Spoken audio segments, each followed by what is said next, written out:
අපි මේ සෙෂන් එකේදී කතා කරන්නේ රසායන විද්‍යාව අලුත් පාඩමකට ගියා අපි මට මතක විදිහට ගිය සතියේද කොහෙද ගලේ මට මතක නැහැ ප්‍රතික්‍රියා ශීඝ්‍රතාවය 17 වෙනි පාඩම. තව ඒතකොට රසායන විද්‍යාව පාඩමයි අපිට ඉතුරු වෙලා තියෙන්නේ. මෙයා බලමු.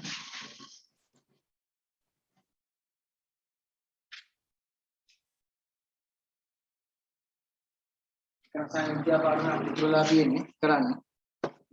මේකෙත් තව චුට්ටයි තියෙන්නේ. ඒතකොට මේකත් ඉවර වෙනවා. හරි. ගිය සතියේ කතා කළා ප්‍රතික්‍රියාවකට බලපාන ප්‍රධාන සාධක ප්‍රතික්‍රියාවේ ශීඝ්‍රතාවය කියන බලපාන ප්‍රධාන සාධක හතරක් තියෙනවා කියලා. ප්‍රතික්‍රියාවක වල උෂ්ණත්වය, පෘෂ්ඨ වර්ගඵලය, ප්‍රතික්‍රියාව සිදුවන උෂ්ණත්වය, ප්‍රතික්‍රියාවක වල සාන්ද්‍රණය, වෙනම බාහිර කාරණාවක් විදිහට පුතේ උත්ප්‍රේරක. ඒක අන්තිමට කතා කරමු.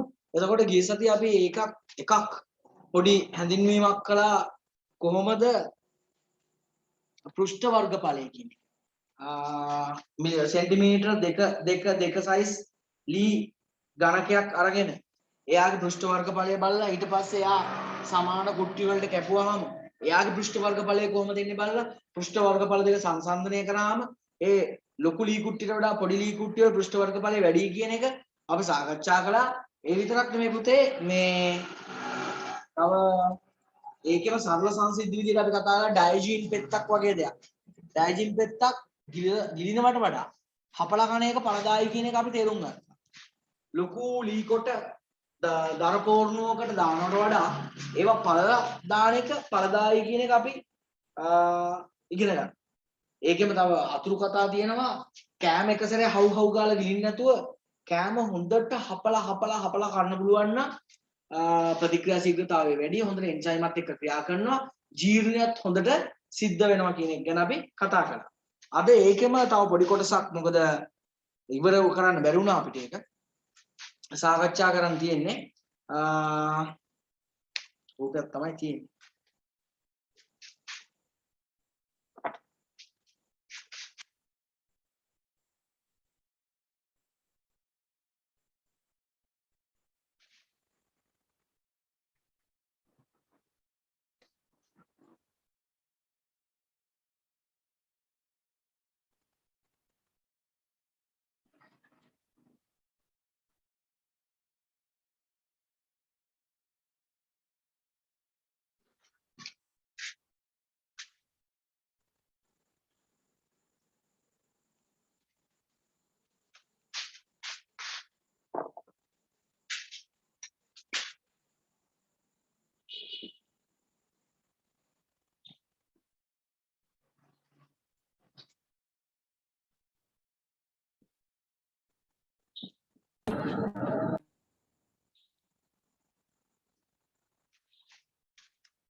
පුතේ සමාන ප්‍රමාණයේ බීකර දෙකක් තියෙනවා. A බීකරය B බීකරය.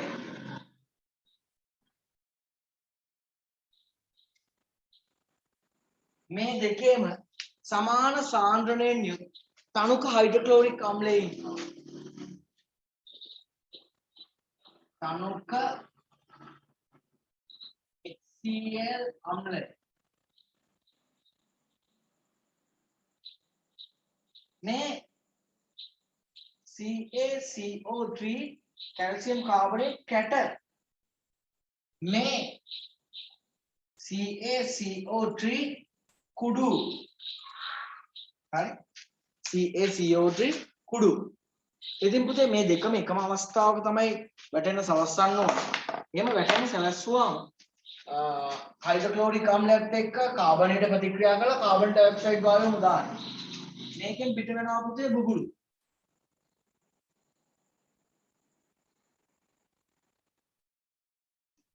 මෙයාගෙත් පිට වෙනවා බුබුලු. මේ සරල පරීක්ෂණයක් ඈ.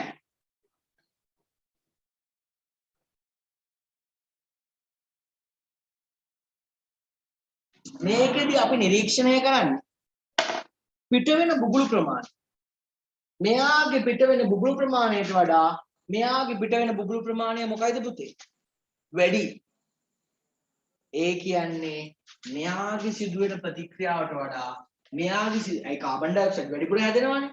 ඒ කියන්නේ මෙයාගේ සිදුවෙන ප්‍රතික්‍රියාව මොකයිද පුතේ? වේගවත්. මෙයාගේ සිදුවෙන ප්‍රතික්‍රියාව වේගවත්. තේරුණා? එහෙනම් දැන් මෙයාගේ තියෙන කැට මෙයාගේ තියෙන කුඩු. පොඩි කාලේ බෙහෙත් එහෙම බොන්න අකමැති වුණාම බෙහෙත් කුඩු කළා එහෙම වතුර දිය කළා එහෙම කට ඇරලා නහය තද කළා කටට දාලා ටක් ගාලා නහය කටේ තද කරන් ඉඳලා තියෙනවද පුතේ? අත්දැකීම් විඳලා තියෙනවද? තාමත් එහෙමද දන්නේ නැහැ පොඩ්. අත්දැකීම් විඳලා තියෙනවද? ඈ මතක තියාගන්න. ඉතින් එතකොට ප්‍රතික්‍රියාශීලතාවය වැඩි නේ? දැන් ඒක හොඳ දෙයක් නෙමෙයි. දැන් අපි සාමාන්‍ය මත්ද්‍රව්‍ය පාවිච්චි කරන සමහර අය කුඩු කියලා කියනවන්නේ. ඒගොල්ලෝ පාවිච්චි කරන මත්ද්‍රව්‍ය සමහර ඒවා කුඩු වශයෙන් තියෙනවා. එතකොට ඕගොල්ලන්ට තේරෙනවද ප්‍රතික්‍රියාශීලතාවය? ඇඟට ඒක ප්‍රතික්‍රියා කරන ප්‍රමාණය මොනවද පුතේ? මොනව වෙනවද? වැඩි. ඒක තමයි පුතේ ඒගොල්ලෝ ශනිකව ඒ ප්‍රතික්‍රියා කළා බුද්ධිලගත වෙලා ඉතින් මෙයාට ඉතින් වැඩක් නැහැ කතා කරලා ජීවිතේ. තේරුණා? ඒක තේරුම් ගන්න. ඒක ආදීනව තේරුම් ගන්න. දැකලා අප්පා මෙහෙම තමයි වෙන්නේ කියලා තේරුම් ගන්න. හරි? මේක පොතේ නෑ. මට ගිය සතිය අන්තිමටම කියන්නකෝ අර ගණන් දෙක හදලා මම දුන්නා දෙනම් කුඩා ගණක බවට පත් කළ විට පෘෂ්ඨ වර්ගඵලයේ වැඩි වෙන බව අපිට නිගමනය කළ හැකි කියලා මම දුන්නාද? එහෙනම් පුතේ දිනේ දාන්න. දිනේ දාලා ටිකක් ලොකුවට මේක අඳගන්න. ටිකක් ලොකුවට අඳගන්න මේක. ලස්සන. සමාන වෙන්න ඕනේ මට්ටම සමාන වෙන්න ඕනේ. මේ ගොඩවල් දෙකක් ටිකක් සමාන වෙන්න වගේ අඳගන්න.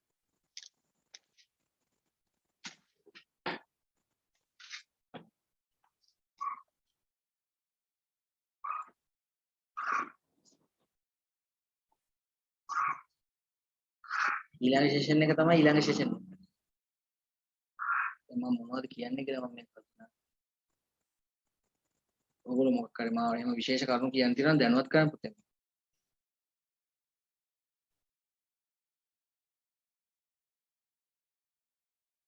අනිත් පන්ති වල නම් අම්මලා තාත්තලා ඉල්ලීම් කළා පුතේ මේ හැම පාඩමකින්ම ඇගීමක් කරන්න කියලා. දැන් ඉතින් ඔයගොල්ලන්ටත් ඒක කරන්න වෙනවා.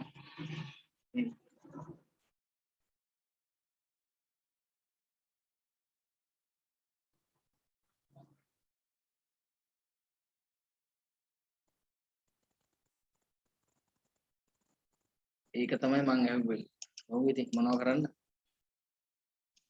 දැන් අපි ඊළඟ ටෙස්ට් එක නම් ළඟදීම කරන්න ඕන. ළඟදීම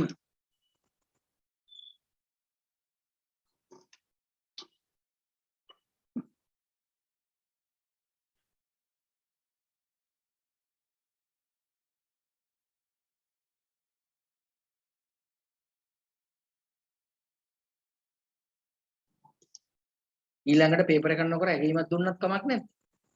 එහෙමත් අදහසක් තියෙනවා.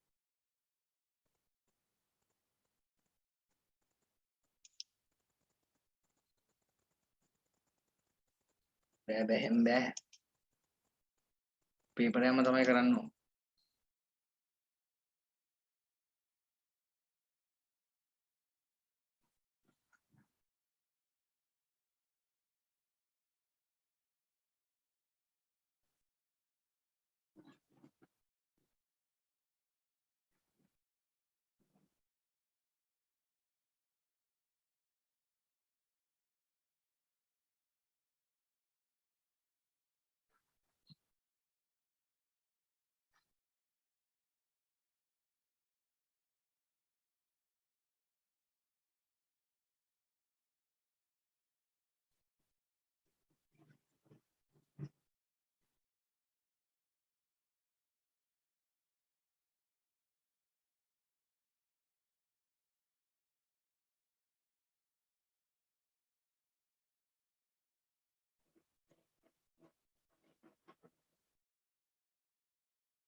ඇද්ද වෙලාව? පොඩයින්ද? හරි හරි. හරි හරි.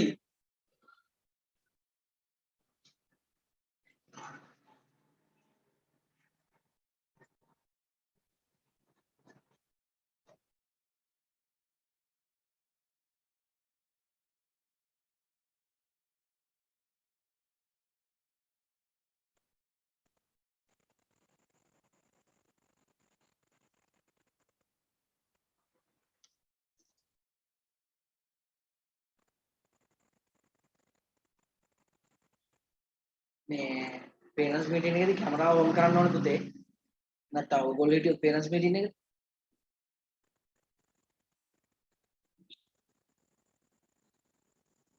සර් අපි ළඟ ඉන්න ඕනේ. ඒක නම් කැමැත්තක්.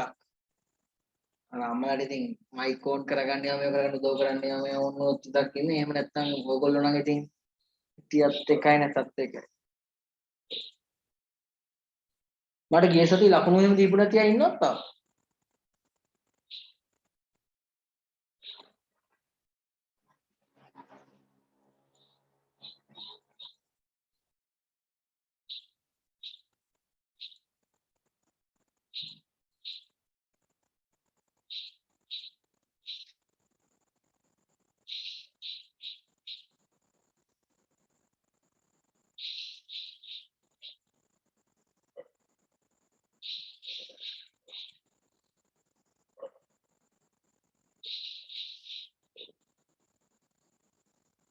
තව වෙලා ඕනෑ රේස් එකක් දාන්නකෝ.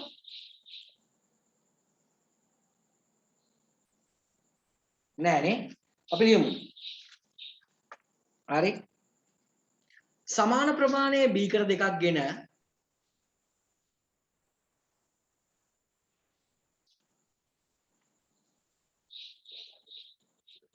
ඒ වාට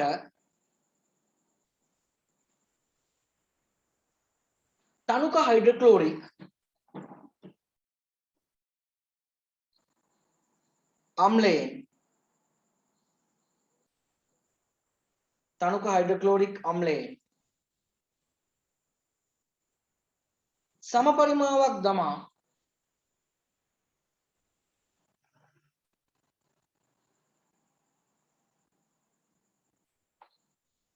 සමාන ස්කන්ධ වලින් යුත්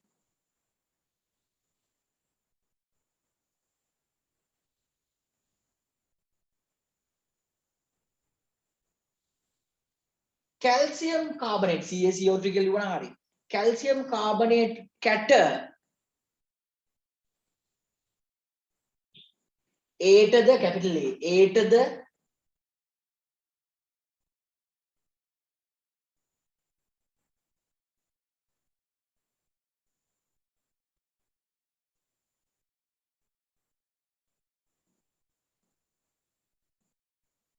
කැල්සියම් කාබනේට් කුඩු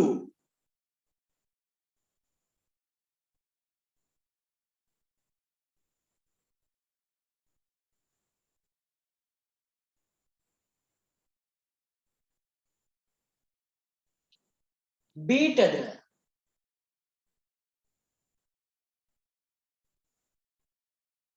එකවර දමන්න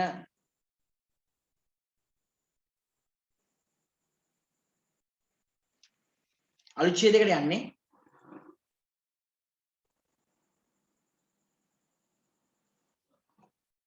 කැල්සියම් කාබනේට් කුඩු සහිත බීකරයේ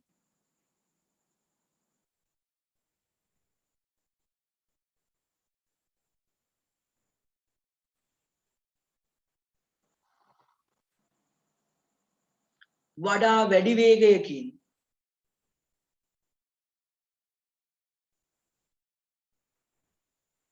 වායු බුබුලු පිටවනු දැකගත හැක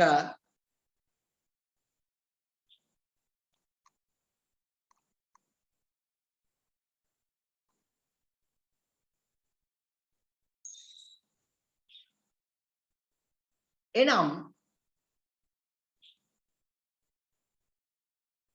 එම බීකරයේ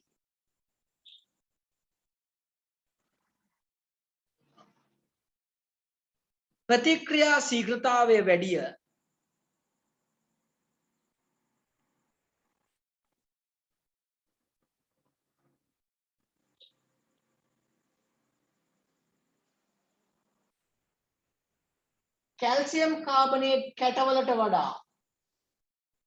කැල්සියම් කාබනේට් කැටවලට වඩා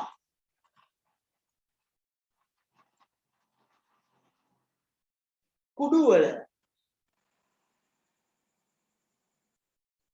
ප්‍රතික්‍රියා ශීඝ්‍රතාවය වැඩිය පොඩේ ප්‍රතික්‍රියා ශීඝ්‍රතාවය නෙමෙයි. කැල්සියම් කාබනේට් කැට වලට වඩා කැල්සියම් කාබනේට් කුඩු වල පෘෂ්ඨ වර්ගඵලය වැඩිය. පෘෂ්ඨ වර්ගඵලය වැඩිය. සමා වෙන්නේ. ඒක කියන්න පුළුවන්ද කියලා අහනවා. මම කියන්නම් පොඩ්ඩක්. කාගෙන් හරි අහලා කියන්නම්. පුතේ එෂන්දි පොඩ අන්තිම වාක්‍ය කියන්න පුතේ. අන්තිම වාක්‍ය. කැල්සියම් කාබනේට් කැටවලට වඩා කැල්සියම් කාබනේට් කුඩු වල පෘෂ්ඨ වර්ගඵලය වැඩිය. හරිනේ? ඒකත් හරි. පුතේ දැන් මම මේ කියන එක ඕගොල්ලෝ වෙන පාටකින් ලියන්න ඕනේ වාක්‍යයක් තියෙන්නේ. ඒක highlight box කරන්න ඕනේ. හරි? වෙන පාටකින් ලියලා highlight box කරන්න. ප්‍රතික්‍රියකවල පෘෂ්ඨ වර්ගඵලය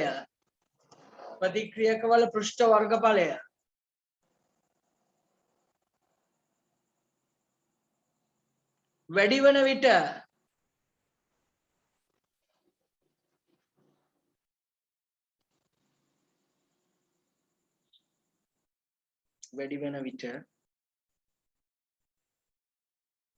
ප්‍රතික්‍රියා ශීඝ්‍රතාවයද වැඩි වේ. ප්‍රතික්‍රියා ශීඝ්‍රතාවයද වැඩි වේ.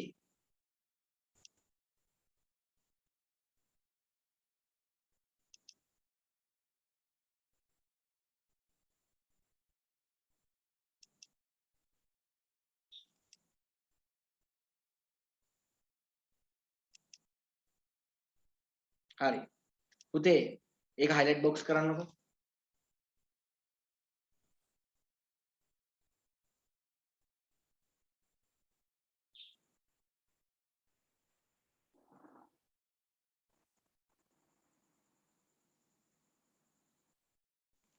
මට මතක විදියට ඕකට මාතෘකාව දැම්මේ capital A නේද බලන්න. මට එහෙම නිකන් මතකයක් තියෙනවා. capital A ද දැම්මේ බලන්න. capital A. ඔව්නේ හරිනේ මං හරිනේ. එහෙනම් දාන්න පුතේ capital B. capital B දාන්න. ප්‍රතික්‍රියාව සිදුවන උෂ්ණත්වය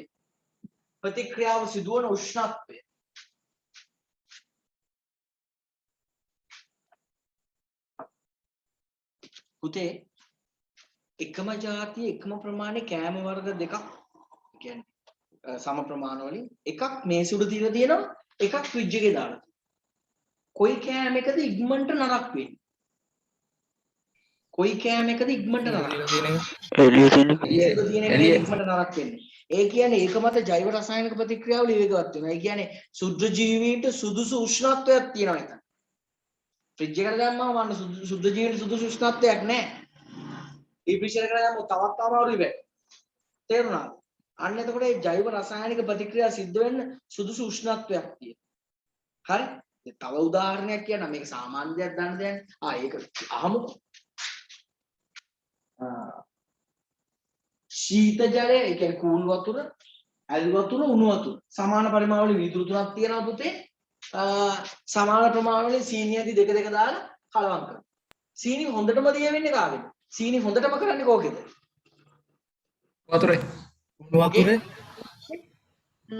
වතුරේ. අන්න හරි. තේරුණා? උණු වතුර දිය වෙන්නේ. සමහර දෙයක හදනවා පුතේ. එහෙමත් සීනි දිය වෙන්නේ. දැන් ඔයගොල්ලෝ බීම එහෙම කූල් බීම එහෙම හදුවාම දැකලා තියෙනවද? සමහර ලාවට බීම වීදුරුව පතුලේ මොනවද ඉතුරු වෙලා තියෙන්නේ? සීනි කුඩු. සීනි තියෙනවා එහෙම කුඩු ඈ. සීනි. බීම කුඩු ඕන අපි හිතමුකෝ වෙන බීම කුඩු නොදා වෙන මොකක් හරි දොඩම් ගෙඩියක් මිරිකල එහෙම මොනවා හරි එහෙම කරලා හදුවා කියලා. එතකොට පතුලේ තියෙන්නේ මොනවද අනිවාර්යයෙන්? සීනි තියෙනවා. තව බීම එකක් හදන්න පුළුවන්. එයා කූල් වතුර එච්චර දිය වෙන්නේ නැහැ. තේරුණාද? අපි ලියමු දෙන්න. අපි ලියමු නේද? පොඩ්ඩක් ලියලින්න. එහෙනම් තේරුණාද? උෂ්ණත්වය වැඩි වෙනකොට ප්‍රතික්‍රියා ශීඝ්‍රතාවය වැඩි වෙනවා. හරි? ආහාර කාමර උෂ්ණත්වයේ පවතින විට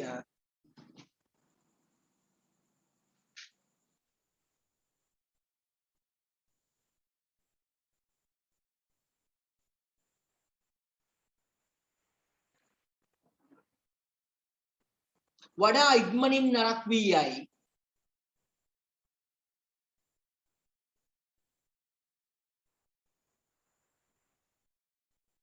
ඉක්මනින් නරක් වී යයි.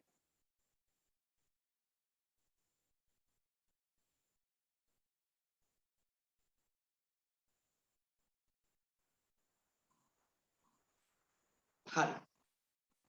ඒකටම ලියාගන්න. එහෙත් කෑම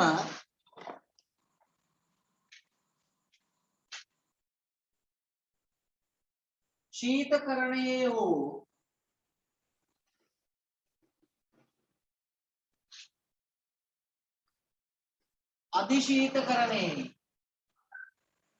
ශීතකරණයේ හෝ අධිශීතකරණයේ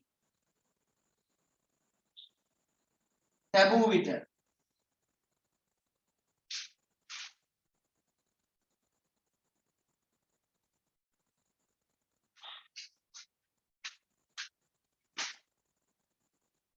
නරක් නොවි කල් තබා ගත හැක. නරක් නොවි කල් තබා ගත හැක.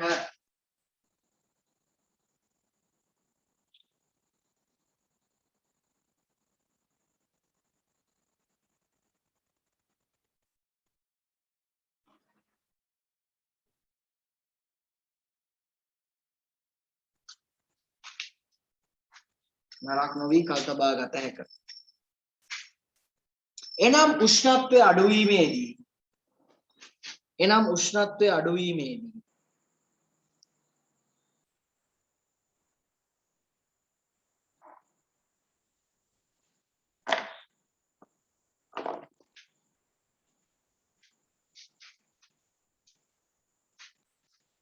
ජෛව රසායනික ප්‍රතික්‍රියාවල ශීඝ්‍රතාවයද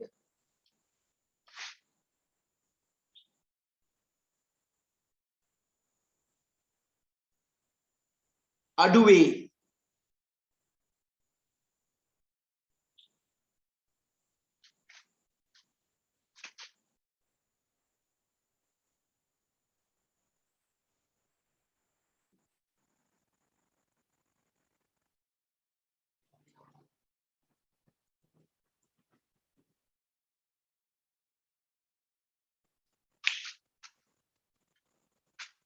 අනුච්ඡේදයකට යනවා. සීනි ඇල් ජලයට වඩා හොඳින් උණු ජලයේ දිය වේ.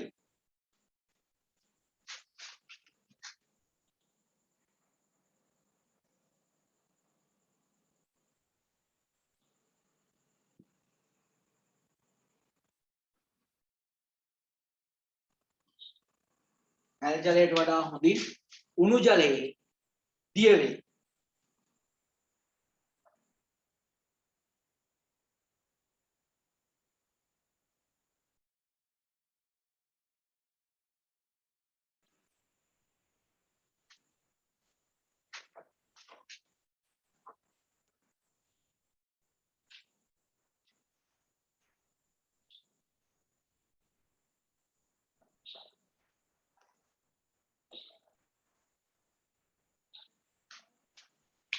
හරි මේක පුතේ ඇති මං හිතන්නේ. ඒකටම ලියමු. තව පොඩි කෑල්ලක් ලියමු. එනම් ප්‍රතික්‍රියාවන් කෙරෙහි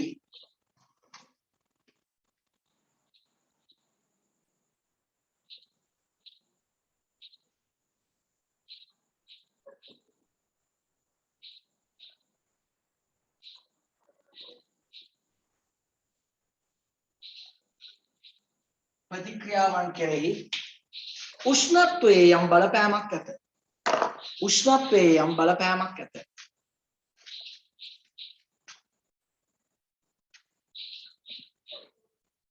පුතේ සරල පරීක්ෂණය. හරි. කැකරම් වල දෙකක් එක්ක පරීක්ෂණ ආදියක් ගන්නවා. පොටෑසියම් පර්මැංගනේට් සම්පරිමාදාන මේක පොඩ්ඩක් රත් කරනවා. කැකරම් වල ගන්න කිව්වේ ඒකයි මේක පොඩ්ඩක් රත් කරනවා. මේකට ඇසිඩ් තනක හයිඩ්‍රොක්ලෝරික් ආම්ලේට් 0.3ක් විතර දානවා. අර හැබැයි සමානව තියෙන්න ඕනේ. මෙයාටත් 0.3ක් විතර දානවා. පොටෑසියම් පර්මැංගනේට් කියන්නේ මොනවද කියන්නේ සාමාන්‍ය විවහාරයේදී? ඔයගොල්ලෝ දන්නවා පාවිච්චි කරලා තියෙනවා. කොණ්ඩිස් මොකද? කොණ්ඩිස් කොන්ඩිස් සාමාන්‍ය විවහාරයේදී කියන්නේ මොන පාට බෙහෙත් කියලාද කියන්නේ?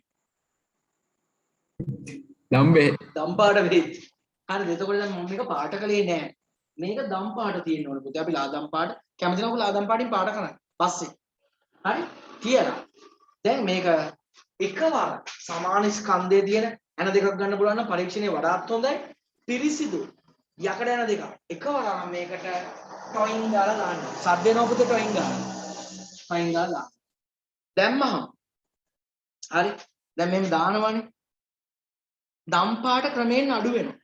ඒක හේතුවෙන ප්‍රතික්‍රියාවක්. ඕගොල්ලෝ හිතන්නේ කොයි එකේද පුතේ දම් පාට ඉක්මනටම අඩු වෙන්නේ? රත් කරපු එකේ සීද ඩීද? සීද ඩීද? ඩී එකේ ඩී එකේ බලායදිති දම් පාට ශීඝ්‍රයෙන් අඩු වෙලා යනවා. බලායදිති ශීඝ්‍රයෙන් දම් පාට අඩු වෙලා යනවා. තේරුණාද? එහෙනම් පුතේ දෙකේම ප්‍රතික්‍රියා වෙනවා තමයි. උෂ්ණත්වය වැඩි නම් ප්‍රතික්‍රියා ශීඝ්‍රතාවය මොකයිද? වැඩි. තේරුණාද? මේක ටිකක් ලොකුවට අඳිමුද? මේක ටිකක් ලොකුවට අඳිමුද? හරි?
තව වෙලා ඕනේ පුතේ.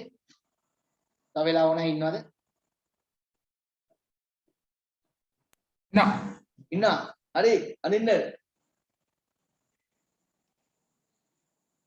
ඊළඟ සෙෂන් එක තමයි ඊළඟ සෙෂන් එක.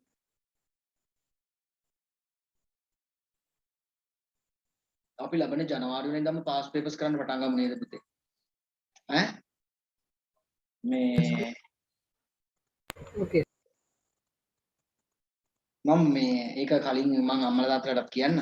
මම පේපර් ක්ලාස් කියලා නම් වෙනම කරන්නේ නැහැ. වෙන ගුරුවරු කරන්නේ වෙනම පේපර් ක්ලාස් එකකුත් කරලා සල්ලි ගන්න මගේ වරදක් ඒක මං හිතන්නේ. එහෙමත් කරලා සල්ලි ගත්තම තමයි වටින්නේ.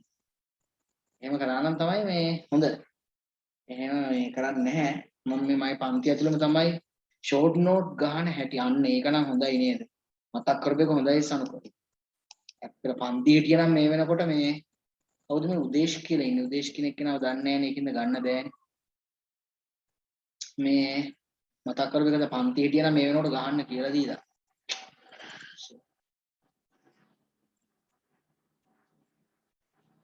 ඔයගොල්ලෝ කවුරු හරි යාළුවෝ උදේශ කියන්නේ මේ සර් අලුතෙන් ආපු එක්කෙනාගේ මල්ලි. එතකොට අලුතෙන් ආපු එක්කෙනා වෙන්නේ නැති මේ නේද?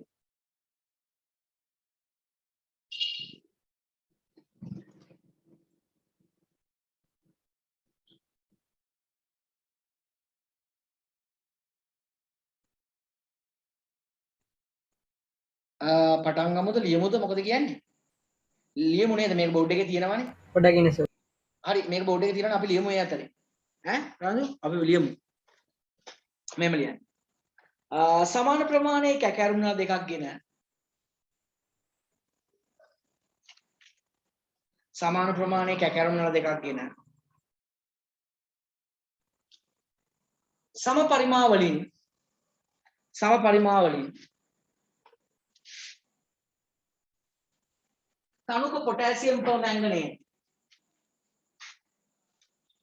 තනුක පොටෑසියම් per manganate ද්‍රාවණ දමන්න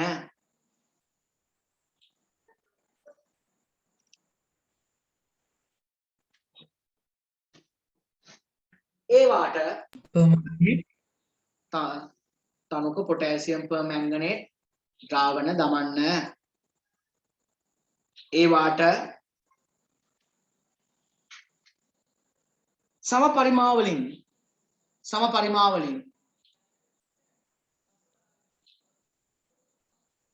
තනුක සල්ෆියුරික් අම්ලය දමන්න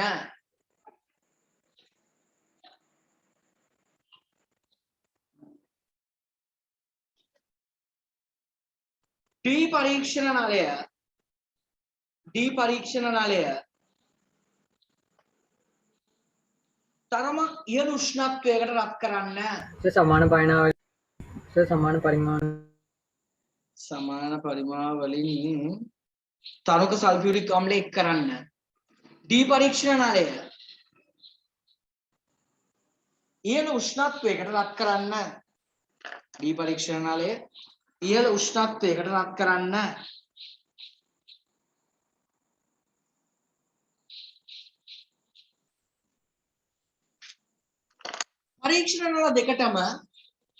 පරීක්ෂණ නල දෙකටම සමාන ස්කන්ධ වලින් යුත් සමාන ස්කන්ධ වලින් යුත්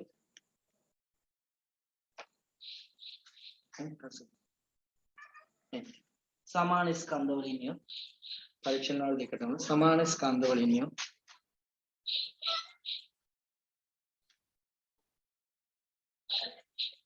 පිරිසිදු යකඩ ඇණය බැගින්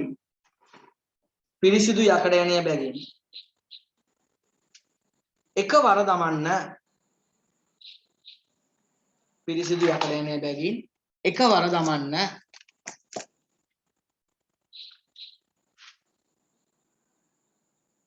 අනුච්ඡේදයකට යනවා.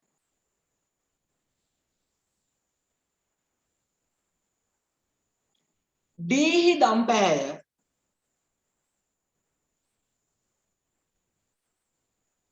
ඉතා ඉක්මනින් අඩු වී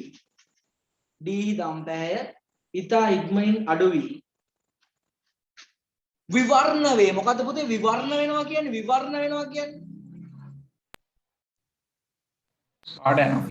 පාටක් නැති වෙනවා. ඒ කියන්නේ වතුර පාටනේ අවර්ණ වෙනවානේ. විවර්ණ වේ. අනේකෙහි දම්පැහැ අඩුවන්නේ ඊතා සෙමෙනි.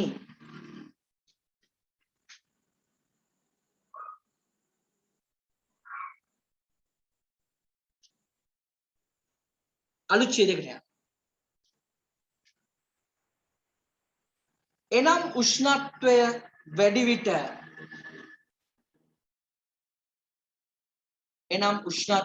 විට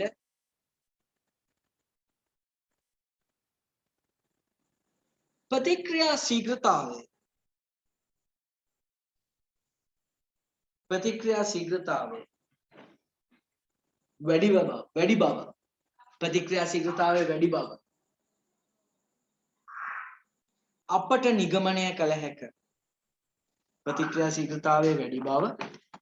නිගමනය කළ හැක.